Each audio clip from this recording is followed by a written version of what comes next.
මේ ගණිතික ප්‍රශ්න පත්‍රය මම විසින් සකස් කරන ලද ගණිතික ප්‍රශ්න පත්‍රයක්. ඔබ මීට කලින් සාකච්ඡා කළ ගණිතික ප්‍රශ්න පත්‍රයට මුහුණ දුන්නා නම් එහිදී ලබාගත් විෂය දැනුම හා ප්‍රශ්න පත්‍රයට උත්තර ලියන ආකාරය පිළිබඳ අවබෝධය ඇසුරින් මේ ගණිතික ප්‍රශ්න පත්‍රයට පහසුවෙන් උත්තර සපයන්න පුළුවන් වේවි. ගණිතය එක ඒ කොටස පළවෙනි ප්‍රශ්නය. පළවෙනි ප්‍රශ්නේ ලියා ගන්න. රුපියල් 8000කට ගත් ගෑස් ලිපක්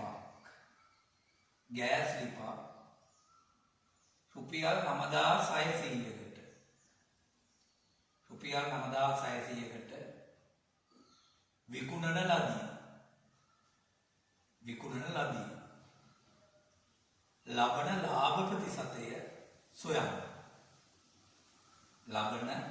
ලාභ ප්‍රතිශතය සොයන්න.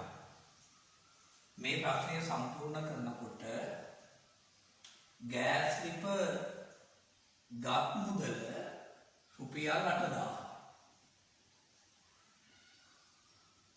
එය විකුණන මුදල රුපියල් 9600. ලාභ ප්‍රතිශතය සොයන්න. ලාභය මේ විකුණුම් මිලෙන් ගත් මිල අඩු කරුවට පස්සේ ලැබෙනවා. එතකොට ලාභය වෙන්නේ 9600න් 8000ක් අඩු කරුවට පස්සේ 1600ක්. ලාභය රුපියල් 1600ක්. ලාභ ප්‍රතිශතය සොයන්නේ මෙහෙමයි. ලාභ ප්‍රතිශතය කියන එකෙන් අදහස් වෙන්නේ රුපියල් 100ක් සඳහා ලැබෙන ලාභය. දැන් මෙතන රුපියල් 8000කට ලැබෙන ලාභය රුපියල් 1600යි.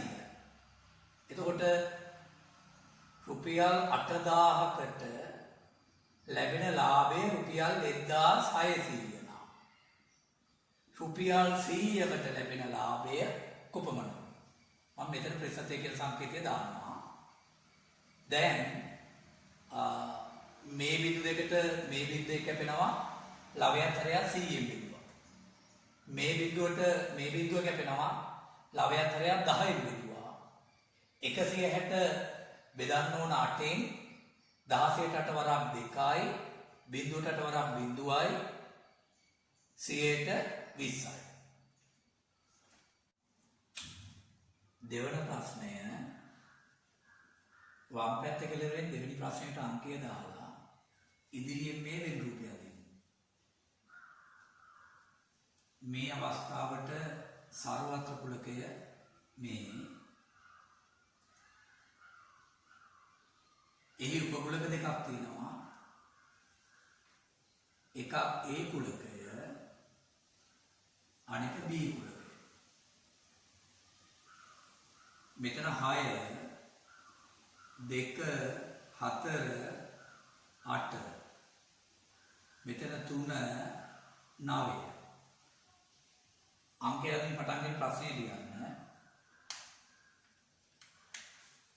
දී ඇති වෙන රූපයේ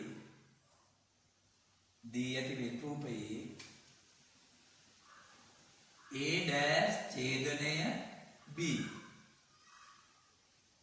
dash ඡේදනය B කුලකය එහි අවයව ඇසුරෙන් ලියා දක්වන්න. දැන් මේ ප්‍රශ්නය සම්පූර්ණ කරනකොට තේරුම් ගන්න ඕන A dash ඡේදනය B කියන්නේ A dash කුලකයටයි.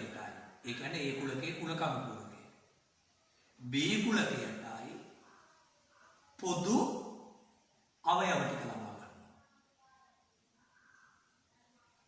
A dash කුලකයට A කුලකයේ කුලකම කුලකයට අයිති වෙන්නේ ඒට අයිති ප්‍රදේශය හැර සර්වත්‍ර කුලකයේ ඉතිරි ප්‍රදේශය. එතකොට A dash අයිති අවයව හැටියට තියෙන්නේ 3යි 9යි. ඊළඟට B ට අයිති වෙන්නේ මෙන්න මේ සම්මුත රූපය තුල තියෙන අවයව ටික. B ට අයිති වෙන්නේ 3යි 6යි 9යි. A dash ට අයිති වෙන්නේ 3යි 9යි. B ට අයිති වෙන්නේ 3යි 6යි 9යි. ඔය දෙකට පොදු වෙන්නේ 3යි 9යි. එතකොට A dash ඡේදනය B කුලකයේ අවයව වෙන්නේ 3යි 9යි.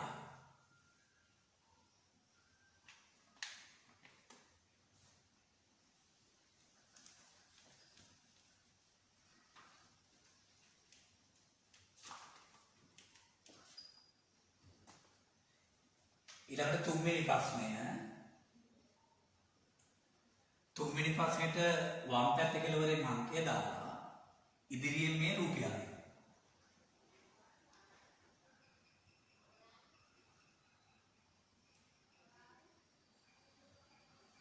මේ ත්‍රිකෝණයේ මේ කෝණයේ විශාලත්වය x.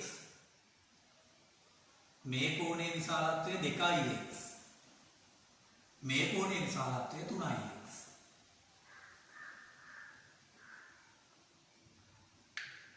දැන් අංකය ළඟින් පටන් අරගෙන ලියන්න. රූපයේ දැක්වෙන තොරතුරු අනුව x යගේ සොයන්න. මේ ප්‍රශ්නය සම්පූර්ණ කරනකොට අපිට තේරුම් ගන්න පුළුවන් මේ x වලින් දැක්වෙන කෝණයයි 2x වලින් දැක්වෙන කෝණයයි 3x වලින් දැක්වෙන කෝණයයි ත්‍රිකෝණයක අභ්‍යන්තර කෝණ තුන. අපි ප්‍රමේයක් ගන්නවා ත්‍රිකෝණයක අභ්‍යන්තර කෝණ තුනෙහි එකතුව අංශක 180කි. දැන් මට ලියන්න පුළුවන් මේක x එකතු කිරීම මේක 2x එකතු කිරීම මේක 3x සමානයි අංශක 180යි. දැන් මේ ටික එකතු කරුවට පස්සේ ලැබෙනවා 6x සමානයි අංශක 180යි. මේ ගුණ කිරීමේ 6 ඉවත් කරන්න සමාන ලකුණෙන් දෙපැත්තම 6න් බෙදලා. මේක 6න් බෙදුවොත් x සමානයි මේක 6න් බෙදුවොත් අංශක 30යි. x වලින් දැක්වෙන කෝණයේ අගය අංශක 30යි.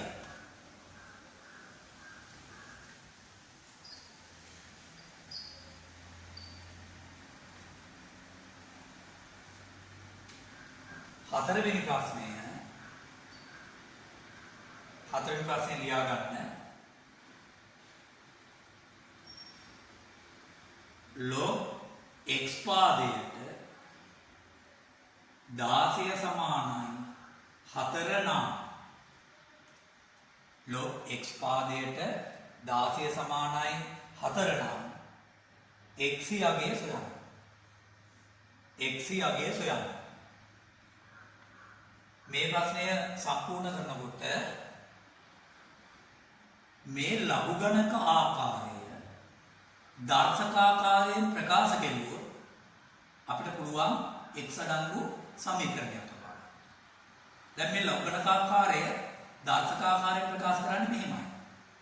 16 සමානයි x වල 4 වෙනි පදය. මෙතන 16 සමානයි x වල 4 වෙනි පදය. දැන් මෙතන දර්ශකය 4ක්.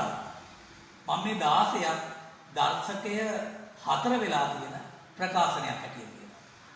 16 කියන්නේ 2 4 වෙනි පදය. සමානයි x වල 4 වෙනි පදය. දර්ශක සහිත ප්‍රකාශන දෙකක් සමාන වෙලා තියෙනවා. දර්ශක දෙක සමානයි පාද දෙක සමාන වෙන්න. මෙතන දෙක සමාන කරන්න පුළුවන්. මෙතන x. එතකොට උත්තරය x සමානයි 2යි.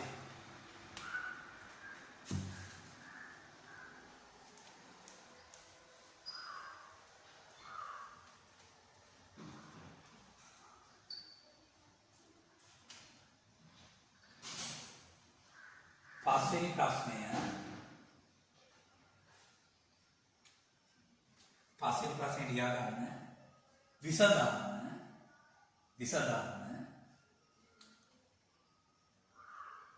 විසඳන්න කියන එක ඉස්සරහින් ලියන්න. x ඍණ 2 වාරය 3x ඍණ 1 සමානයි බිඳුවයි. x ඍණ 2 වාරය 3x ඍණ 1 සමානයි බිඳුවයි. දැන් මේ ප්‍රශ්නය සම්පූර්ණ කරනකොට අපිට කල්පනා කරන්න පුළුවන් ax වර්ග ධන bx ධන c සමානයි බිඳුව ස්වරූපේ වර්ග සමීකරණයක් තිබිලා ඒකේ සමාන ලකුණේ වම් පැත්තේ තියෙන ප්‍රකාශනය සාධක දෙකකට වෙන් කරලා තියෙනවා. ax වර්ග ධන bx ධන c සමානයි බිඳුව ස්වරූපේ වර්ග සමීකරණය සාධක පිළිබඳව මේ විසඳනකොට පළවෙනි පියවර හැට කල්පනා කරන්න පුළුවන් සමාන ලකුණේ වම් පස ඇති ප්‍රකාශනය සාධකට වෙන් කරා. එතකොට සමාන ලකුණේ වම් පැත්තේ තියෙන ප්‍රකාශනය සාධකට වෙන් කරලා දෙනවා. දෙවෙනි පියවර හැට කල්පනා කරන්න පුළුවන් මේ ගුණිතයක් ලෙස ඇති එක් එක් සාධකය හෝ වාක්‍ය යොදලා බිඳුවට සමාන කරන්න පුළුවන්. එතකොට මට ලියන්න පුළුවන් x ඍණ 2 සමානයි බිඳුව හෝ 3x ඍණ 1 සමානයි බිඳුවයි. ප්‍රකාශන දෙකක ගුණිතය බිඳුවට සමානලා තියෙනකොට එක් එක් ප්‍රකාශනය හෝ වාක්‍ය යොදලා බිඳුවට සමාන කරන්න පුළුවන්. තුන්වෙනි පියවර හැට කල්පනා කරන්න පුළුවන් ලැබෙන සරල සමීකරණ දෙක විසඳන්න. දැන් මේ සරල සමීකරණය විදුවොත් සමාන ලකුණෙන් දෙපැත්තටම දෙකක් එකතු කරනවා. එතකොට x සමානයි 2. හෝ සමාන ලකුණෙන් දෙපැත්තටම එකක් එකතු කරුවොත් 3x සමානයි 1. x සමානයි 2 හෝ මෙතන මේ තුන ඉවත් කර මේ ගුණ කිරීමේ තුන ඉවත් කරගන්න සමාන ලකුණෙන් දෙපැත්තම තුනෙන් බෙදෙනවා. එතකොට මේක තුනෙන් බෙදුවොත් x සමානයි 1 තුනෙන් බෙදුවොත් 3න් 1යි. මේ වර්ගජ සමීකරණයේ විසඳුම x සමානයි 2 හෝ x සමානයි 3න් 1යි.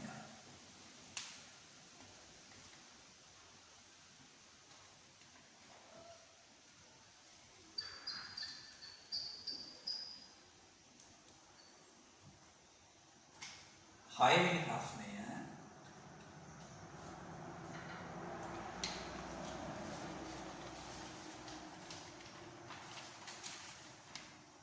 හයවෙනි ප්‍රශ්නේ ලියා ගන්න. අංකය ළඟින් පටන් අරගෙන ලියන්න.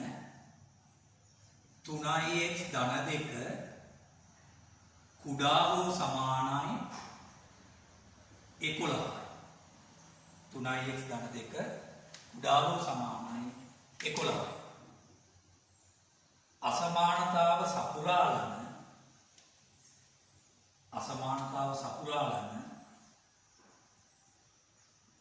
ධන නිකිල සියල්ලම ලියා දක්වන්න. මේ ප්‍රශ්නය සම්පූර්ණ කරනකොට මම පළමුවෙන්ම මේ අසමානතාව විසඳනවා. අසමානතාවක් විසඳනකොට සමානතාවක් සමීකරණයක් විසඳන විදිහටම මෙතන සමාන ලකුණේ වම් පැත්තේ x තනි කරගන්න පුළුවන්. මෙතෙන්දී අපි අවධානය යොමු කරන්න ඕන කරුණක් තියෙනවා. අසමානතාව විසඳීමේදී අසමානතාව ලකුණේ දෙපැත්තම එකම ඍණ සංඛ්‍යාවකින් ගුණ කෙරුවා එකම ඍණ සංඛ්‍යාවකින් බෙදුවත් මේ අසමානතා ලකුණ මාරු වෙනවා. දැන් කුඩා හෝ සමානයි කියලා කියන එක මාරු වෙනවා කියන්නේ විශාල හෝ සමානයි. හරි. දැන් එනම් මම මේ අසමානතාව විසඳනවා. මේ ධන දෙක අසමානතා ලකුණේ වම් පැත්තේ තියෙන ධන දෙක ඉවත් කරගන්න. දෙපැත්තෙම දෙකක් අඩු කරනවා. එතකොට 3x කුඩා හෝ සමානයි. මෙතන 11න් දෙකක් අඩු කරුවට පස්සේ 9යි. දැන් අසමානතා ලකුණෙන් වම් පැත්තේ තියෙන ගුණ කිරීමේ තුන ඉවත් කරන්න. අසමානතා ලකුණෙන් දෙපැත්තම 3ෙන් බෙදනවා.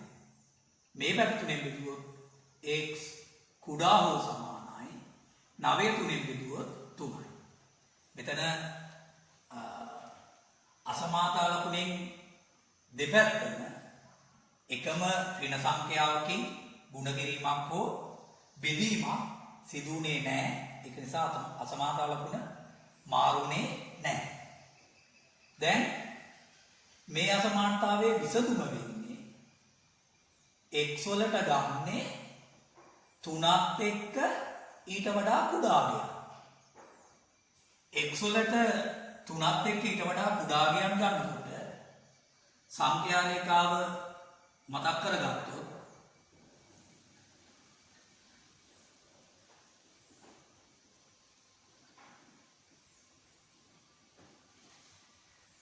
x වලට ගන්නේ මේ 3ත් එක්ක ඊට වඩා කුඩාය.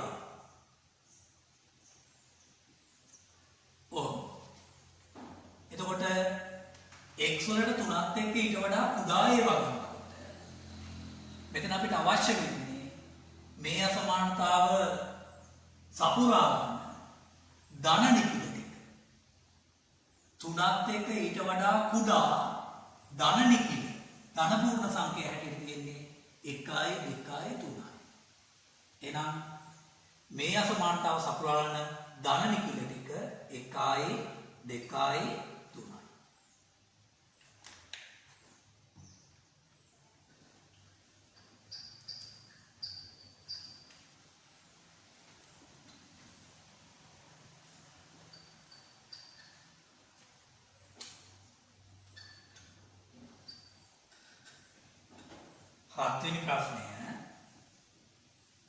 හත්වෙනි ප්‍රශ්නය ලියන්න සුළු කරන්න. එතන ඉදිරියෙන් ලියන්න 3x වලින් 1 එකතු කිරීම x වලින් 1. 3x වලින් 1 එකතු කිරීම x වලින් 1. දැන් මේ වීදියේ භාග දෙක එකතු කරනකොට හරය සමාන කරගෙන සමාන හරයේ යටතේ ලවයන් එකතු කරනවා. දැන් හරය සමාන කරනකොට මේ දෙකේ කුඩා පොදු ගුණාකාරය වෙන්නේ 3x. මෙතන 3x තියෙනවා. එතකොට 3x වලින් 1 එකතු කිරීම මෙතන 3x ලබා ගන්න ලවයන් හරයක් 3ෙන් ගුණ කරනවා. 3 වරක් 1 3යි. 3 ගුණ කිරීම s කියන්නේ 3x. දැන් මේ වීදියේ භාග දෙකේ සමාන හරය 3x. ලවයන් එකතු කරනවා 1 එකතු කිරීම 3යි. දැන් ලැබෙනවා 3x වලින් 4යි. 8 වෙනි ප්‍රශ්නය අංගලකින් වඩා ගන්න ලියන්න 2xy 3x වර්ග y යන බීජීය ප්‍රකාශනවල 2xy 3x වර්ග y යන බීජීය ප්‍රකාශනවල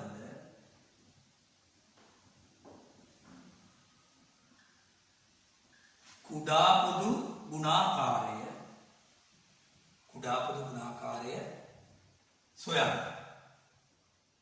සොයන්න. දැන් මේ දෙකේ කුඩා පොදු ගුණාකාරය කියන්නේ මේ දෙකෙන්ම ඉතිරි නැතුව බෙදෙන කුඩාම ප්‍රකාශනය. දැන් මේ දෙකේ කුඩා පොදු ගුණාකාරය සොයන්න පුළුවන් මෙහෙම. 2xy සාධකවල ගුණිතයක් වශයෙන් ලිව්වොත් 2 ගුණ කිරීම x ගුණ කිරීම y. 3x වර්ග y සාධකවල ගුණිතයක් වශයෙන් ලිව්වොත් 3 ගුණ කිරීම x වර්ග ගුණ කිරීම y. කුඩා පොදු ගුණාකාරය ගන්නකොට වැඩිතම බල එකිනෙක ගුණ කරන්න. දැන් මේ දෙපළේ දෙකේ බල වලින් වැඩිතම බලය මෙතන දෙකේ පළවෙනි බලය දෙනවා මෙතන දෙකේ බල නැහැ. දෙකේ පළවෙනි බලය කියන්නේ 2. ගුණ කිරීම. තුනේ බල වලින් වැඩිතම බලය මෙතන තුනේ බල නැහැ. මෙතන තුනේ පළවෙනි බලය තියෙනවා. ඒ කියන්නේ 3යි. ගුණ කිරීම. මෙතන x වල පළවෙනි බලය මෙතන x වල දෙවෙනි බලය. වැඩිතම බලය x වල දෙවෙනි බලය. ගුණ කිරීම. මෙතන y වල පළවෙනි බලය මෙතනත් y වල පළවෙනි බලය වැඩිතම බලය y.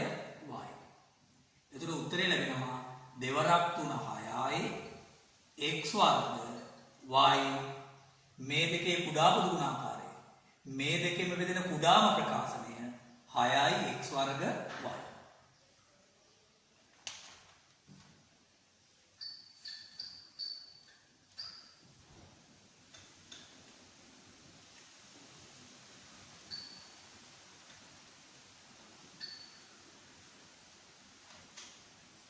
නවවෙනි ප්‍රශ්නය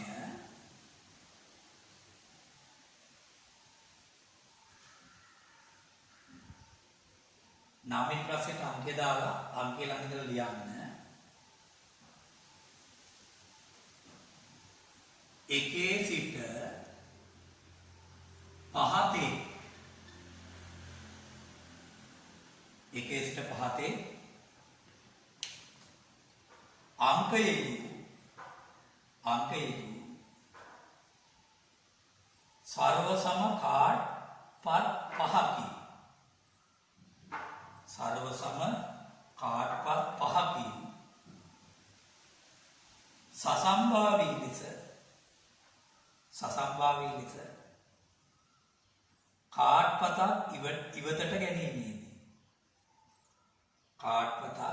ඉවතට ගැනීමේදී ප්‍රථමක සංඛ්‍යාවක් ලියා ඇති කාඩ් පතක් ලැබීමේ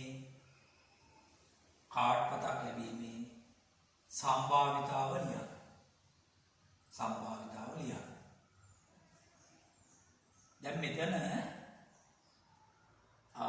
කාඩ් පත් 5ක එකේ සිට 5 දක්වා අංක යොදනවා. එතකොට මෙතන තියෙන සියලුම අංක ගණන නියදි අවකාශයේ අවයව ගණන 5යි. n සමානයි 5යි. එකේ සිට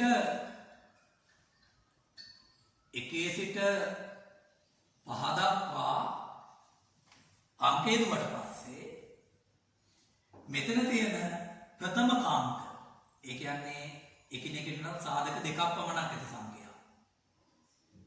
ප්‍රථම කාංක වෙන්නේ 2යි 3යි 5යි. එතකොට ප්‍රථමක සංඛ්‍යාව ලැබීමට අදාළ සිද්ධිය A කියලා ගත්තොත් ඒ සිද්ධියේ අවයව ගාන 3යි. NA 3යි. දැන් ප්‍රථමක සංඛ්‍යාවක් ලැබීමේ සම්භාවිතාව වෙනකොට සිද්ධියේ අවයව ගාන බෙදනවා නියදි අවකාශයේ අවයව ගානෙන් 3 බෙදනවා 5න් උත්තරය 5න් 3යි.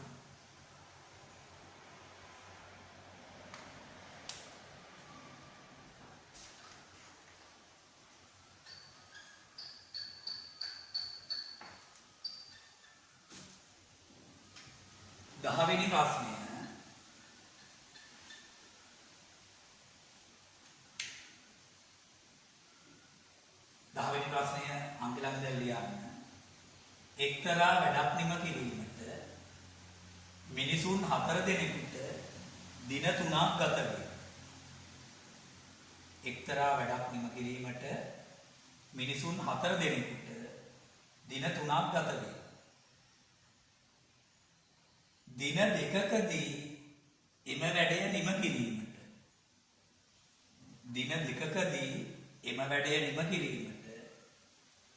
මිනිසුන් කී දෙනෙකු යෙදවිය යුතුද? දැන් මෙතන එක්තරා වැඩක් නිම කිරීමට මිනිසුන් 4 දෙනෙකුට දින 3ක් ගත වෙනවා. දින දෙකකදී වැඩේ නිම කිරීමට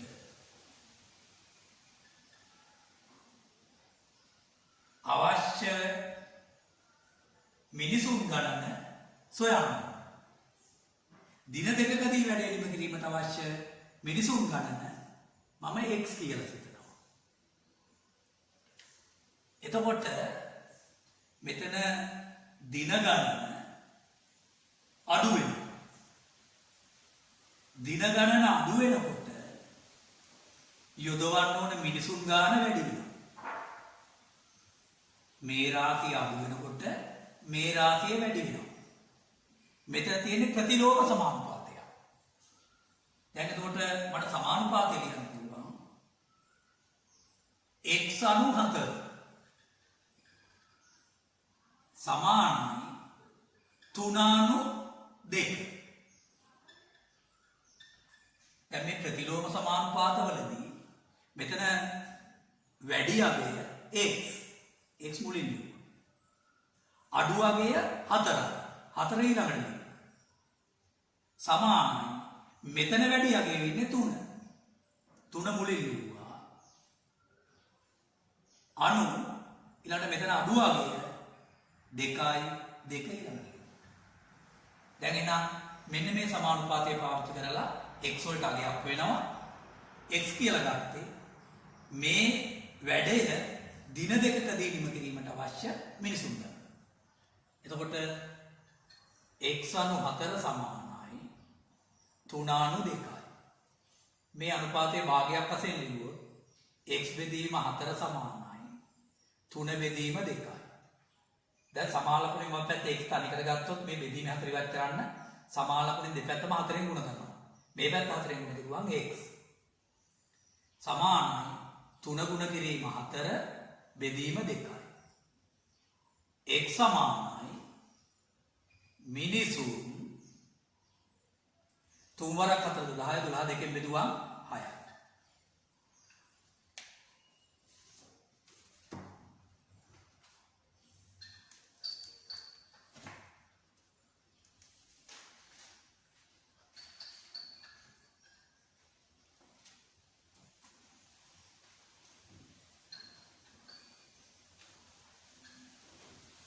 එකොළොස්වෙනි ප්‍රශ්නය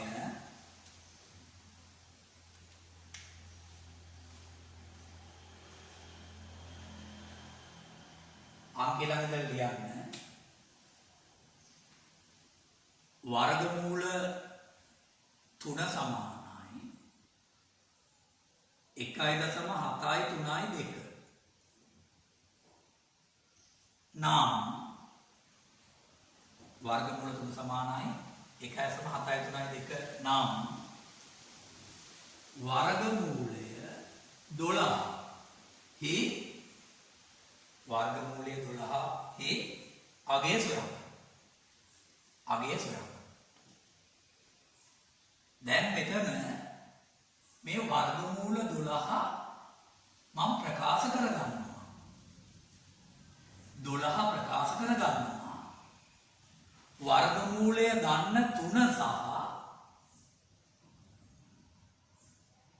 වර්ගමූලය දීලා තියෙන 3 සහ වර්ගමූලය දන්න 4 ඇසුර. එතකොට වර්ගමූලය 12 වෙනුවට මම ලියනවා 3 ගුණ කිරීම 4. දැන් 3 වර්ගමූලය දීලා තියෙනවා. 3 වර්ගමූලය 1.7යි 3යි 2. ඒක ගුණ කරනවා 4 වර්ගමූලය අපි දන්නවා. 4 කියන්නේ 2 වර්ගය නිසා 4 වර්ගමූලය 2යි. දැන් 1.7යි 3යි 2 ගුණ කරනවා 2. මෙතන දශම ස්ථාන 3ක් තියෙනවා. මෙතන දශම ස්ථාන එකක්වත් නැහැ. දශමික අමතක කරලා ගුණ කරලා උත්තරේ දශම ස්ථාන 3ක් තියෙනවා. දෙවරක් 2 4යි, දෙවරක් 3 6යි, දෙවරක් 7 14යි, දෙවරක් 1 2යි, 1යි 3යි. උත්තරේ දශම ස්ථාන 3ක් තිබුණාට පස්සේ වර්ගමූලය 12 අගය වෙන්නේ 3.4යි 6යි 4.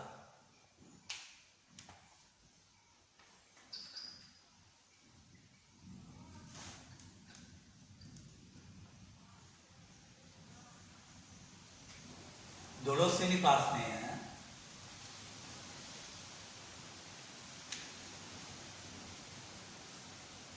ප්‍රශ්නය අංකය දාලා අංකය ළඟ ඉඳලා විස්තරය ලියන්න.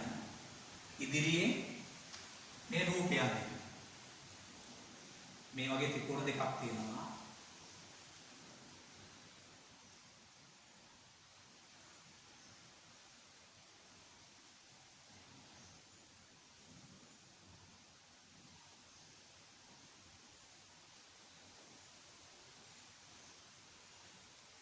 මේ පාදයට මේ පාදය සමානයි.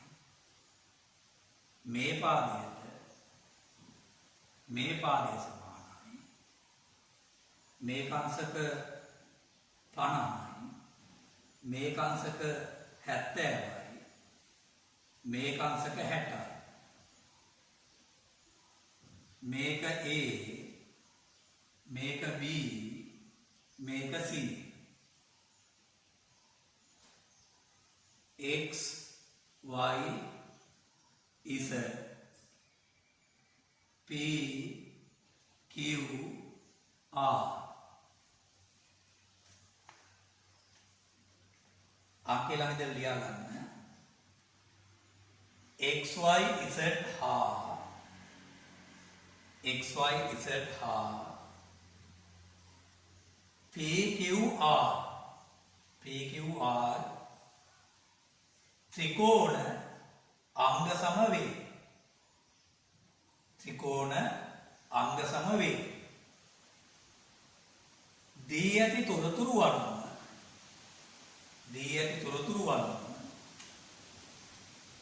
ඒකමා B හා C ඒකමා B හා C අගයන් ලියන්න.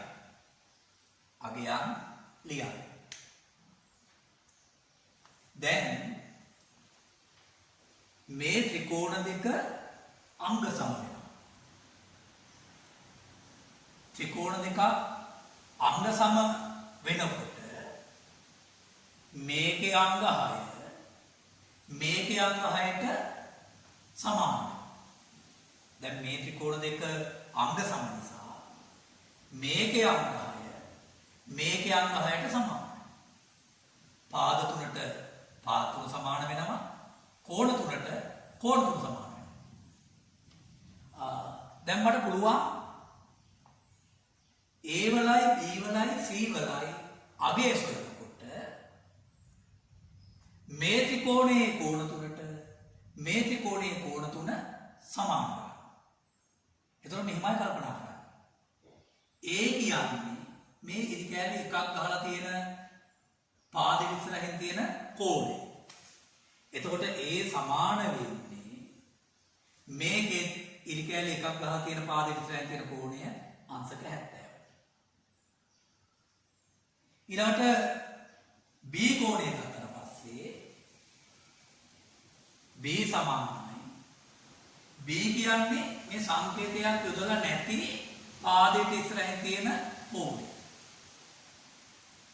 ඒක සමාන වෙන්න ඕන. මෙතන සංකේතයක් උදලා නැති පාදය මේකට ඉස්සරහින් තියෙන මේ කෝණය. එතකොට මේකට ඉස්සරහින් තියෙන මේ කෝණය B සමානයි. මේකට ඉස්සරහින් තියෙන මේ කෝණය අංශක 60යි. ඊළඟට C සමානයි. C කියන්නේ මේ ඉරි කෑලි දෙකක් ගහලා තියෙන පාදින් ඉස්සරහ තියෙන කෝණය.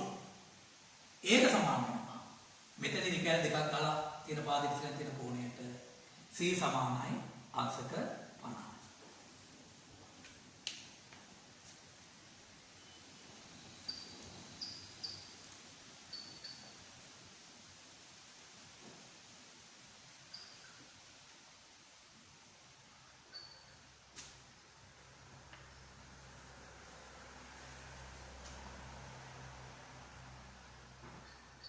දහතුන්වෙනි ප්‍රශ්නය අංක ළඟ ඉඳලා ලියන්න. අරය 21යි 100ද? අරය 21යි 100ද? දිග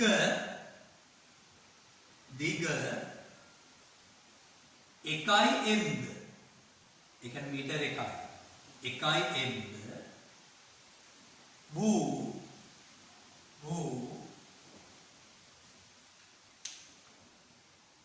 ඝන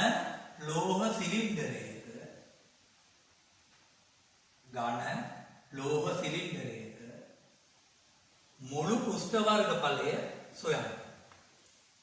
මුළු පෘෂ්ඨ වර්ගඵලය සොයන්න. සිලින්ඩරයේ අරය सेंटीमीटर 21යි. දිග මීටර 1යි, ඒ කියන්නේ සෙන්ටිමීටර 100යි. මේකේ මුළු පෘෂ්ඨ වර්ගඵලය සොයන්න. සිලින්ඩරයක මුළු පෘෂ්ඨ වර්ගඵලය දැක්වෙන ප්‍රකාශනය වෘත්තාකාර මුහුණක් දෙක 2πr වර්ග එකතු කිරීම වක්‍ර පෘෂ්ඨය 2πr h 2πr වර්ග ධන 2πr h. දැන් මේක මතක් කරගෙන මේකට තොරතුරු ආදේශ කළා සුළු කරලා සිලින්ඩරයේ මුළු පෘෂ්ඨ වර්ගඵලය සොයනවා. 2 ගුණ කිරීම 7න් 22 ගුණ කිරීම අර 21යි r වර්ග නිසා 21 ගුණ කිරීම 21 ඔබට එකතු කරන්න ඕන 2 ගුණ කිරීම 7න් 22 ගුණ කිරීම r අරය 21යි ගුණ කිරීම h කියන්නේ සිලින්ඩරයේ දිග මීටර 1යි, ඒ කියන්නේ සෙන්ටිමීටර 100යි. සමානයි ධන ලකුණෙන් මේ පැත්ත වෙනස කරනවා, මේ පැත්ත වෙනස කරනවා. 7ට 7 ඒවා 1යි, 21ට 7 ඒවා 3යි. එතකොට දෙවරක් 22 44යි. 44 3ෙන් ගුණ කෙරුවොත් 132යි. 132 ගුණ කරන්න ඕන 21. 132 21 ගුණ කරනකොට 21 වරක් 2 42යි 4ක් ඉතිරි.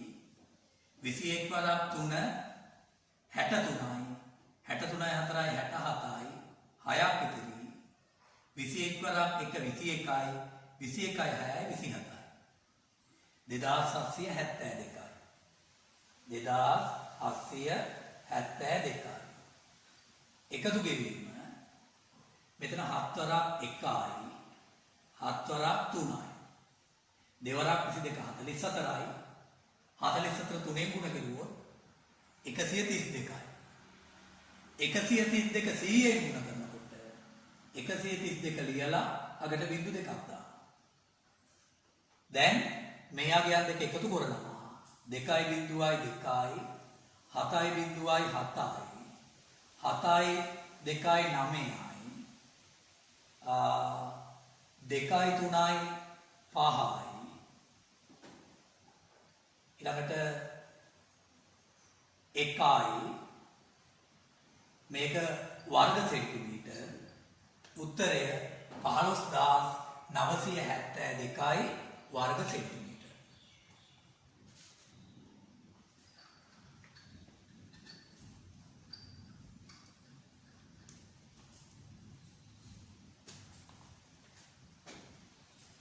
14 වෙනි ප්‍රශ්නය.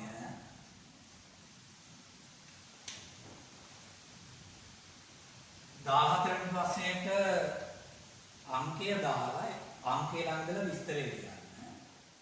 ඉදිරියෙන් මේ රූපය යන්නේ. මේක වෘත්තය.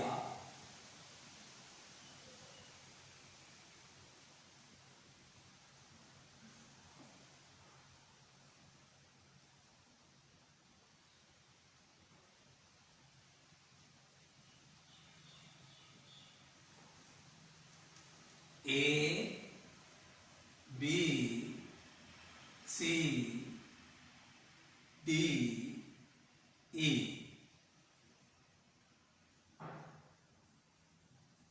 මේ රේඛාවයි සමාන්තරයි. මේ කෝණය අංශක 80යි. අංකේ ළඟින් පටන් ගන්න ලියන්න. රූපේ දැක්වෙන තොරතුරු භාවිතා කර ADE කෝණය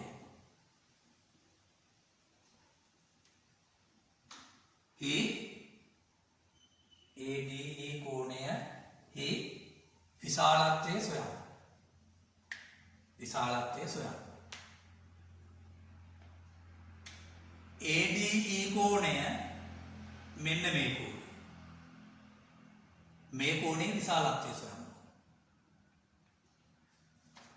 මම වෘත්ත ප්‍රමේය පැහැදිලි කරනවා. මේ වෘත්තය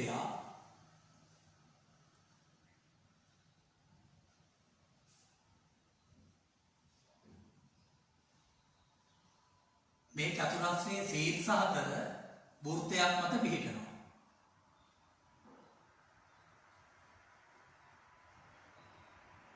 මේ පාදය මෙහෙම දික් කරලා තියෙනවා. චතුරස්‍රයක ශීර්ෂ 4 වෘත්තයක් මත පිහිටයි නම් එය වෘත්ත චතුරස්‍රයක්. දැන් මේ වෘත්ත චතුරස්‍රයේ මේ පාදය දික් කෙරුවට පස්සේ හැදෙන බාහිර කෝණය මේක. මේක බාහිර කෝණය වෙනකොට අභ්‍යන්තර සම්මුඛ කෝණය වෙන්නේ මේක. මතක තියාගන්න මේ වෘත්ත ප්‍රමේය වෘත්ත චතුරස්‍රයට පාදයක් දික් කිරීමෙන් සෑදෙන බාහිර කෝණය එහි අභ්‍යන්තර සම්මුඛ කෝණයට සමානයි. වෘත්ත චතුරස්‍රයක පාදයක් දික් කිරීමෙන් සෑදෙන බාහිර කෝණය එහි අභ්‍යන්තර සම්මුඛ කෝණයට සමානයි. ඒ කියන්නේ මේ කෝණය සමාන වෙනවා මේ කෝණය. මේ කෝණය සමාන වෙනවා මේ කෝණය. දැන් මේ ප්‍රශ්නය සම්පූර්ණ කරනකොට මේ සරල රේඛාවයි සමාන්තරයි. මෙන්න මේ කෝණයයි මිත්‍ර කෝණ යුගලයක්. මේ රේඛා දෙක සමාන්තර නිසා මිත්‍ර කෝණ යුගලයේ අයිතිය අංශක 180. එතකොට මට ලියන්න පුළුවන් ABC කෝණය එකතු කිරීම අංශක 80 සමානයි අංශක 180යි. දැන් සමාලකුණේ දෙපැත්තෙම අංශක 80ක් අඩු දෙවුවොත් ABC කෝණය සමානයි අංශක 100යි. මේ කෝණය හොයාගත්තා අංශක 100යි. දැන් අපි ඉගෙන ගත්ත වෘත්ත ප්‍රමේය පාවිච්චි කරනවා. වෘත්ත චතුරස්‍රයක පාදයක් දික් කිරීමෙන් සෑදෙන බාහිර කෝණය එහි අභ්‍යන්තර සම්මුඛ කෝණයට සමාන වේ. මේ වෘත්ත චතුරස්‍රයේ පාදයක් දික් කිරීමෙන් සෑදෙන බාහිර කෝණය මේක. ඒක සමාන වෙනවා අභ්‍යන්තර සම්මුඛ කෝණය මේකට. ඊළඟට ලියන්න පුළුවන් ADE කෝණය සමානයි මේ ABC කෝණයට. දැන් ලැබෙනවා ADE කෝණය සමානයි ABC කෝණය කලින් හොයාගත්තා අංශක 100යි. එහෙනම් ABC විරුද්ධ දානවා අංශක 100. එහෙනම් ADE කෝණය අංශක 100යි.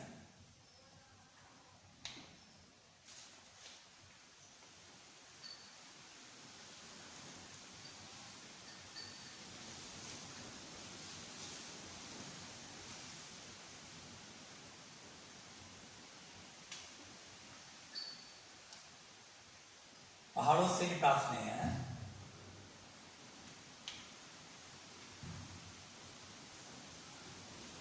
අංක ඊළඟ ඉඳලා ලියන්න ඉදිරියෙන් මේ රූපය යනවා. මේක නිරුකෝණික ත්‍රිකෝණය.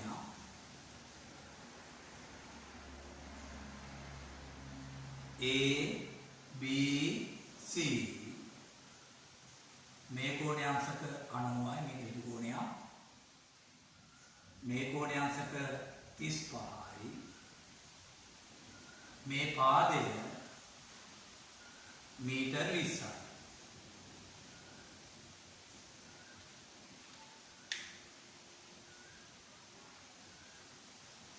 අංක ළඟින් පටන් ගන්න ලියන්න. කුළුණක පාමුලට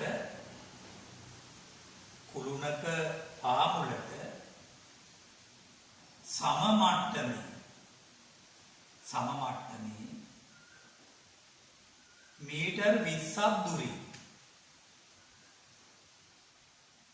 මීටර් 20ක් දුරින් පිහිටි ලක්ෂයක සිට බලන විට කුළුණ මුදුනේ ආරෝහණ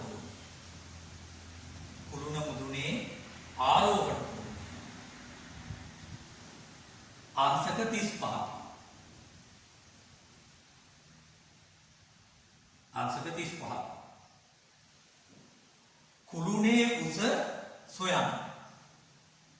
කුළුණේ උස සොයන්න. ඒ කුළුණේ උස සොයන්න කියන විදිහට වරහණක් පටන් අරගෙන වරහන් තුල ලියන්න. sin අංශක 35 සමානයි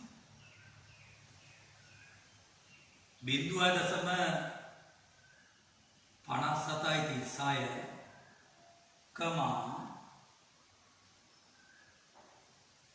cos අංශක 35 සමානයි 0.8192 tan අංශක 35 සමානයි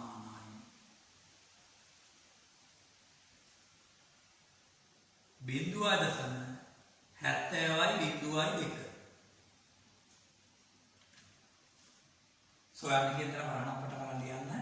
sin අංශක 35 0.5736යි cos අංශක 35 0.8192යි tan අංශක 35 0.70.02යි. හරි. මම දැන්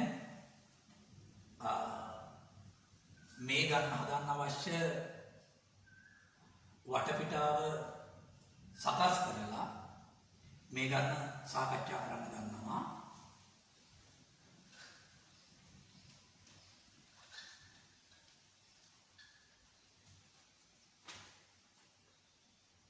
ඉදිරියේදී ත්‍රිකෝණමිතිය පාඩම යටතේ ඉගෙන ගන්න ලැබෙනවා. දැනට මේ ටික තේරුම් ගන්න. අපි දන්නවා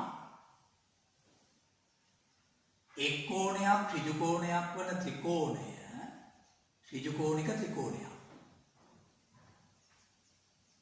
මේක ඍජුකෝණික ත්‍රිකෝණයක්.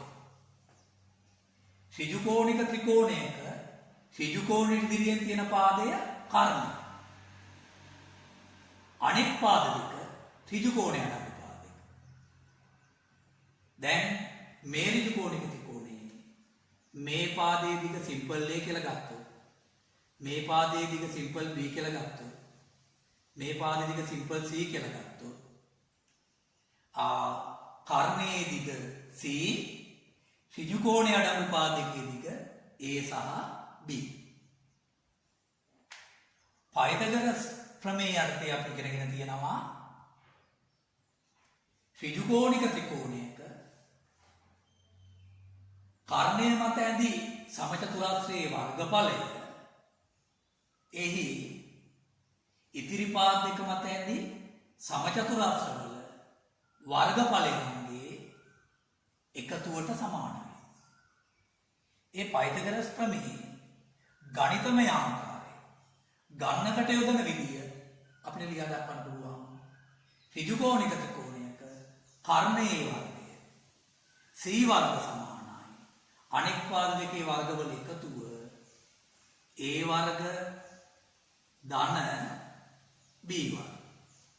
එනම් මේ රූපය ඇසුරින් පයිතගොරස් ප්‍රමේය ගණිතමය ආකාරය ලියා දක්වන්න පුළුවන්.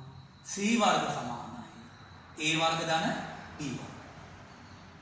පයිතගොරස් ප්‍රමේය පාවිච්චි කරලා කරන්න පුළුවන් ගණනය කිරීම තමයි ඍජු කෝණික ත්‍රිකෝණයක පාද දෙකක් දන්නා විට අනෙක් පාදය සොයන්න.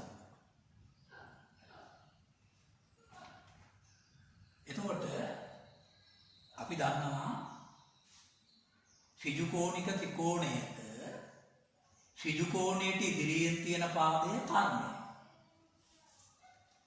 ඍජු කෝණය හැර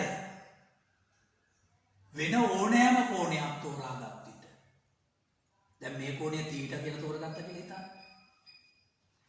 ඒ තෝරගත් කෝණයට ඉදිරියෙන් තියෙන පාදය සම්මුඛ පාදය, අනෙක් පාදය බද්ධ පාදය.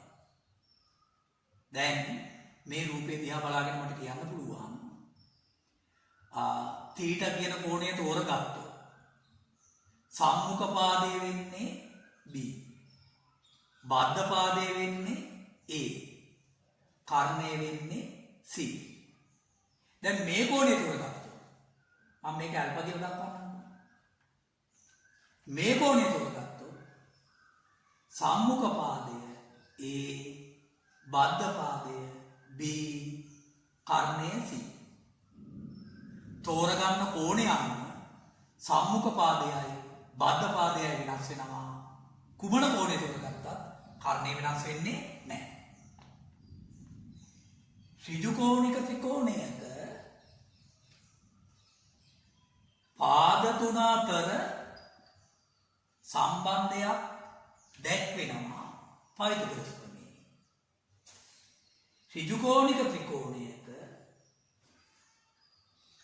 පාද දෙකක් හා කෝණයක් අතර සම්බන්ධතා තුනක් දැක්වෙනවා මූලික ත්‍රිකෝණමිතික අනුපාත වලින්.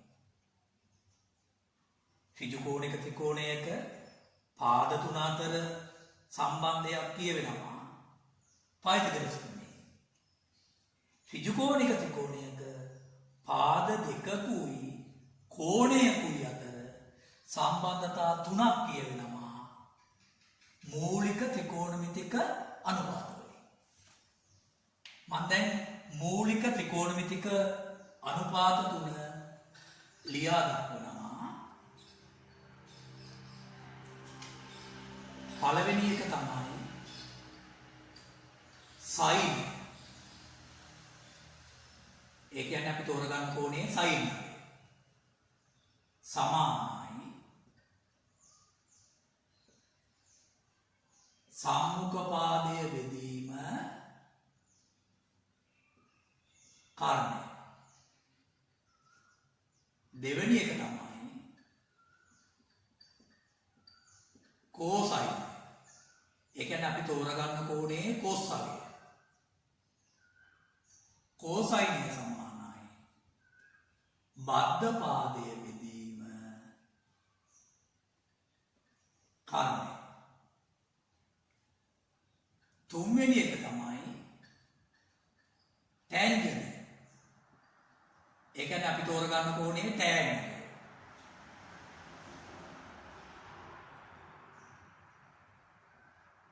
සම්මුඛ පාදය බෙදීම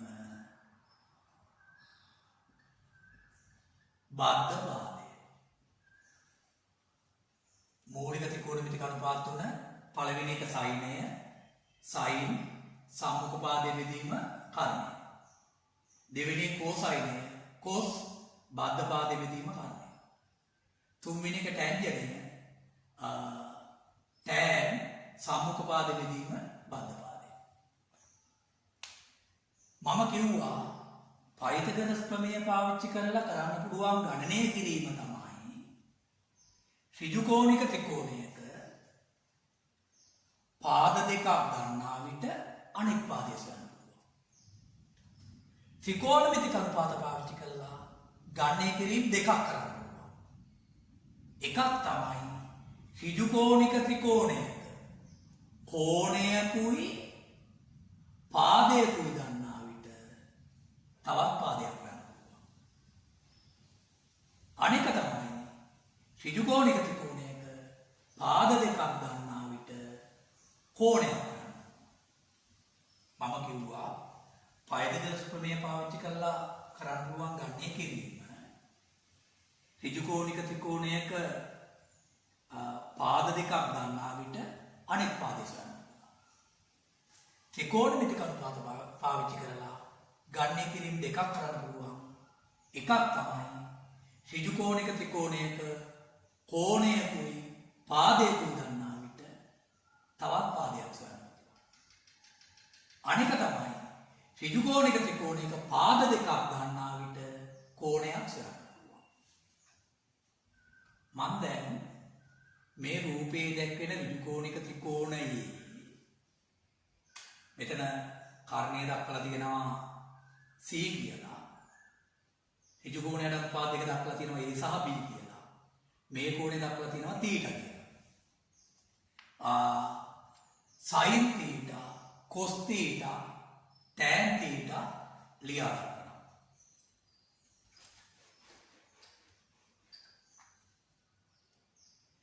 sin θ සමානයි sin හොයනකොට සම්මුඛ පාදය බෙදන්න ඕන කර්ණය. θට සම්මුඛ පාදය B. B බෙදන්න ඕන කර්ණය C. B බෙදීම C. cos θ සමානයි cos හොයනකොට බද්ධ පාදය බෙදන්න ඕන කර්ණය. θට බද්ධ පාදය A. A බෙදෙනවා කර්ණය C. C A බෙදීම C. tan θ සොයනකොට tan ගන්නකොට සම්මුඛ පාදය බෙදන්න ඕන බද්ධ පාදය. θට සම්මුඛ පාදය B බෙදනවා බද්ධ පාදය A වෙයි. B බෙදීම A. එතකොට මේ ඍජුකෝණික ත්‍රිකෝණයේ කර්ණය C කියලා අරගෙන ඍජුකෝණයට අනුපාත දෙක A සහ B කියලා අරගෙන මේ කෝණය θ කියලා ගත්තොත් sin θ සම්මුඛ පාදය බෙදීම කර්ණය B බෙදීම C. cos θ බද්ධ පාදය බෙදීම කර්ණය B බෙදීම C. tan θ සම්මුඛ පාදය බෙදීම බද්ධ පාදය B බෙදීම A. දැන් මම 15 වෙනි ප්‍රශ්නයට යනවා.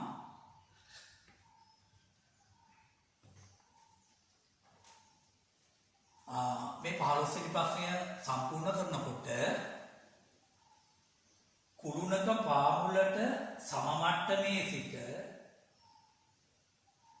මීටර් 20ක් දුරින් පිහිටි ලක්ෂයක. එතකොට මේ BC කියන්නේ කුළුණ. ඒකේ පාමුල සිට සම මට්ටමේ මීටර් 20ක් දුරින් තියෙන ලක්ෂය තමයි A. කුළුණක පාමුලට සම මට්ටමේ සිට මීටර් 20ක් දුරින් පිහිටි ලක්ෂයක සිට බලන විට කුළුණ මුදුනේ ආරෝහණ කෝණය අංශක 35යි. දැන් මේ කුළුණේ පාමුලේ ඉඳලා සම මට්ටමේ මීටර් 20ක් දුරින් පිහිටි ලක්ෂය. මෙතන ඉඳන් බලනකොට කුළුණේ මුදුන පෙන්න ආරෝහණ කෝණය අංශක 35යි. ආරෝහණ කෝණය ලබා ගන්න මෙහෙමයි.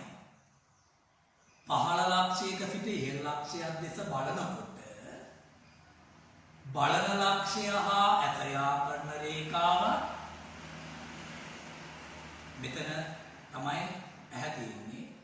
බලන ලක්ෂය හා ඇසයා කරන රේඛාව ඇස් මට්ටමේ තිරස් රේඛාව. ඇස් මට්ටමේ තිරස් රේඛාව වෙන්නේ මේක. අපි මිනිසාගේ උස සලකන්නේ නැහැ. බලන ලක්ෂය ඇසයා කරන රේඛාව ඇස් මට්ටමේ තිරස් රේඛාවත් අතර කෝණය. මෙන්න ඇස් මට්ටමේ තිරස් රේඛාවෙන් පටන් අරන් බලන ලක්ෂය ඇසයා කරන රේඛාව දක්වා තියෙන කෝණය ගන්නවා. මේක තමයි ආවරණ කෝණය. මෙන්න මේ ලක්ෂය ඉඳලා කුළුණේ මුදුන පෙනෙන ආරෝහණ කෝණය. දැන් කුළුණේ උස සොයන්න. කුළුණේ උසයි කියලා කියන්නේ BC. දැන් මේ ඍජුකෝණික ත්‍රිකෝණය ගත්තොත් මේ ඍජුකෝණික ත්‍රිකෝණයේ කෝණයකුයි පාදයකුයි ගන්න. තවත් පාදයක් සොයන්න. මම කිව්වා මූලික ත්‍රිකෝණමිතික අනුපාත භාවිතා කරලා ගණනය කිරීම දෙකක් කරන්න පුළුවන්. එයින් එකක් තමයි ඍජුකෝණික ත්‍රිකෝණයේ කෝණයකුයි පාදයකුයි ගන්නා විට තවත් පාදයක් සොයන්න පුළුවන්. එහෙනම් මෙතන ත්‍රිකෝණමිතික අනුපාත පාවිච්චි කරන්න පුළුවන්. සුදුසු ත්‍රිකෝණමිතික අනුපාතය තෝරගන්නේ මෙහෙමයි. මේ කෝණය ගත්තොත් මේ පාදය සම්මුඛ පාදය. මේ පාදය බද්ධ පාදය. සම්මුඛ පාදයයි බද්ධ පාදයයි සම්බන්ධ වෙන ත්‍රිකෝණමිතික අනුපාතය තමයි tan. එහෙනම් මම ලියනවා tan අංශක 35 සමානයි සම්මුඛ පාදය BC බෙදීම බද්ධ පාදය 20. දැන් මෙතනින් ගන්න tan 35 අගය 0.70යි 0.70යි සමානයි BC බෙදීම 20.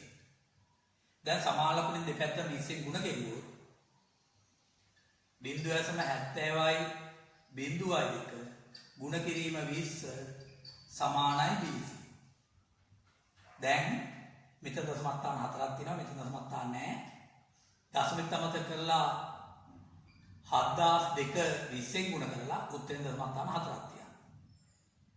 අගට බිඳුවක් දාලා දෙකෙන් ගුණ කරනවා. දෙවරක් 2 4යි, දෙවරක් බිඳු බිඳුවයි, දෙවරක් බිඳු බිඳුවයි, දෙවරක් 7 14යි. දශම ස්ථාන 4ක් තියෙනවා. 1යි 2යි 3යි 4යි. මේ දශම කුස්සිය අගතින් බිඳුව වටනකමක් නැහැ. මේක මීටර සමානයි BC. එහෙනම් කුළුණේ උස වෙන්නේ මීටර් 14.0.4 ආසන්න කුළු සංඛ්‍යාව සැලකුවොත් මීටර් 14.